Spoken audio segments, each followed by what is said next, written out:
Алматы облыстық әкімдігінде аудан қала әкімдерінің қатысуымен нұрлы жол бағдарламасы бойынша атқарылатын ауқымды іс-шаралар жоспары жан-жақты талқыланды.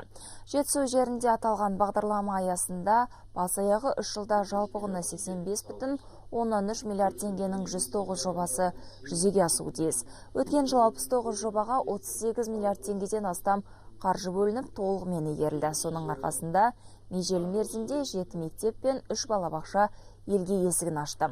Ал ағымдағы жылы 44 жаңа мектеп пайдалануға беріледі. Соның 31-і нұрлы жол бағдарламасы бойынша салынбақ. Инженерлік желі мен жылу жүйелерін тарту жұмыстарының өзіне 4 миллиард теңгеден астам қаржы қаралған. Облыс орталығы Талдықорған және Қаратал мен Алакөл аудандағы теміржол вокзалдары күрделі жөндеуден өтіп, әр ауданда дене шынықтыру, сауықтыру кешендері бой көтеруі тиіс. Көп қабатты тұрғын үйлермен қатар Талдықорған қаласынан колледж қалашығы салынады. Уақытылы жүзеге аспай қалған әрбір жоба үшін аудан қала әкімдері заң алдында жауап беретін болады, деді облыс әкімі. Айта кетейік, Алматы облысында ағымдағы жылы нұрлы жол бағдарламасы бойынша 76 жобаны жүзеге асыруға 35,8 миллиард теңге қаралып отыр. Талдықорғанға келген қонақтар 2 жылдың ішінде мына ғимараттарды қашан салып тастағансыздар деп таңғалады осы күні.